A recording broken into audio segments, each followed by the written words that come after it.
All right guys, welcome back to the channel. I'm gonna do a real quick video for you guys today. But first, before we get started, if you're not already a subscriber, make sure you go down here, hit that subscribe button. I really do appreciate it. So today, this is not a boat build video. This is gonna be a short video because I have done a few boat builds in the past over the last couple of years. And I've got a lot of questions about how I have done some of the riveting on some of these boats. A lot of the boats out there now are riveted hulls. That's how they're assembled. It's really thin aluminum, and these companies just riveted them all together with these solid rivets. And over time, those rivets can work loose, leak, and have a bunch of problems. Sometimes you have to drill them out if you're going to modify your boat and take out bench seats, things like that. You want to put something back in that hole. So I'm going to show you guys the correct way on how to do this. So when a lot of people think of rivets, they think of pop rivets like this here that you put into a rivet gun. You squeeze the handle or pull the trigger, this crushes down, and you got a rivet in there. These can work, although this size is a little bit small for some of these rivets that they actually use to put the boats together with. These can also leak. If you don't get a sealed off rivet, when that shaft snaps off, there's a hole there and it goes all the way through to the end of the rivet, and it can actually leak water. So they're not a waterproof rivet if you're doing anything below the water line. This one right here specifically is a sealed rivet. You can see the back of it is completely sealed. So if you really have to use a pop rivet, this is the kind to get. I'll link them down in the description below. Of course, the size, length, and everything will depend on how thick of aluminum and material you're going through. But this is a sealed rivet that will keep water out. But I'm going to show you guys the way to replace an actual rivet like they have in the factory. So you have a nice factory looking finish. It matches all the rest of the rivets on the boat, and will hopefully seal things up better than this will. So there's only a few things that you need to do this. One of them is going to be rivets, obviously. So when we talk about rivets, we're talking about these solid aluminum rivets, Brazier rivets, crush rivets, whatever you want to call them. They have a bunch of different names, but you can get them in a variety of shapes and sizes, and it really depends on what size hole diameter you have in your boat and how thick a material that you're going through. So I can link these down in the description below. So the next thing that you need, it may not be necessary, but I do this every single time because it's cheap insurance. It's a marine epoxy, and what I like to use is G-Flex. This is the best stuff that I've found. I've used this on a bunch of different things. It is a marine grade epoxy. It's meant to flex and bend with everything. And in fact, I just used this to patch up this Royal X canoe. Had some huge holes in it all the way through. And I just used it to patch this all back up, build up this material, and so I can put a skid plate over it. So the stuff works really good. I've used it on a lot of different aluminum boats. And when I put the rivets back in, I always use an epoxy, and I'll show you guys how to do this in just a second. The next thing that you need is going to be some sort of heavy piece of metal, and what I like to use is a big mallet like this. They do make certain bucking pieces for doing these rivets, but you don't need to go out and buy one of those. A big piece of steel, a mallet, just something heavy that has some weight to it, so when you're hammering against this, it has some resistance there. So the last thing that you need is an air chisel like this. These are really, really cheap. I'll link it down in the description below.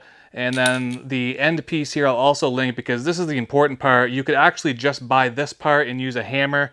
You're going to need 2 people to do that probably, and I'll show you why. But you get this tip here, it's recessed.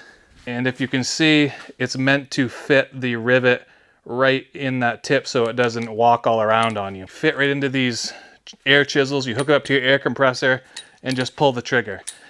So essentially what you're doing is squishing that rivet together and filling up the void of where the old rivet used to be, or the hole that you've just drilled. So let's go over to the boat. This is my square stern canoe.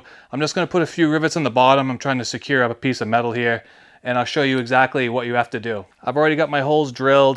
This would be the same thing as if you just drilled out a rivet from your boat, if you're trying to replace a bench seat or just remove some rivets from your boat to try to fix something. You drill it out, and then you would put the new rivet back in that hole, make sure it fits properly. You can see slides right in there, make sure it's long enough for the other side. And then what I like to do first thing is put some marine epoxy around this to really make sure, I mean, this should be waterproof once you crush it all down, but the marine epoxy is going to really make sure that this is a watertight fix. So this G-Flex epoxy is a 2-part epoxy, and you just You don't need a lot. I'm making more than I need here because I have another repair I'm doing on this canoe. Just a little tiny bit. It's 2 parts, so you mix equal parts. You only need a tiny little bit if you're doing a couple rivets, and then you just mix it up. I like to use a nail about the diameter of the hole that we're going to be putting this in. All right, so now that we have our epoxy mixed all up, we can put a little bit in the hole, stick it in there. We'll do a little bit there, leave a little bit on the outside for that head to seal against. We'll put a little bit on the inside as well. We stick it in there, push it all the way through. And this is where you may need 2 people if you can't reach inside the boat. But we take our mallet and we put it right against our rivet. And we take our hammer drill, put it right against the head, and we just give it a couple little taps. One more. And then you can see there, our rivet is all installed. You can see it looks like a factory installed rivet now. You can wipe all that excess epoxy off and clean it up a little bit. Outside looks good. We'll clean that up as well. Should be waterproof. All right, so I think I got all that on camera. It's not overly difficult, guys. You just gotta have the right tools and use the epoxy. I mean, these came out pretty good. They look just like what would be on your riveted boat. I wanted to put these in here to basically secure this piece of, I rescun this over with new metal so the flex from the motor doesn't bend that out. So I riveted it in with some solid, nice heavy rivets. That should do the trick. You can see how the inside came out. Looks good. Looks just like what's in your John boat or your riveted hull. So, well, that's that, guys. Pretty simple, nice quick video for you guys. If you're looking to replace some rivets on your riveted hull, do it this way. It's fairly inexpensive. I know the pop rivets are pretty cheap, but this is really not that expensive. The most expense you're gonna have is buying the gun and the tip, but if you're doing a lot of these, a lot of times that's just the easiest thing. You can have a buddy on one side of the boat and you on the other side with a hammer, and you can get that tip and just do them by hand. But if you're doing a lot of them, the air chisel is the way to go. And a lot of times, like if you have leaking rivets, the first thing that I like to do is I take this gun and I'll just rebuck all the rivets. I won't take them out.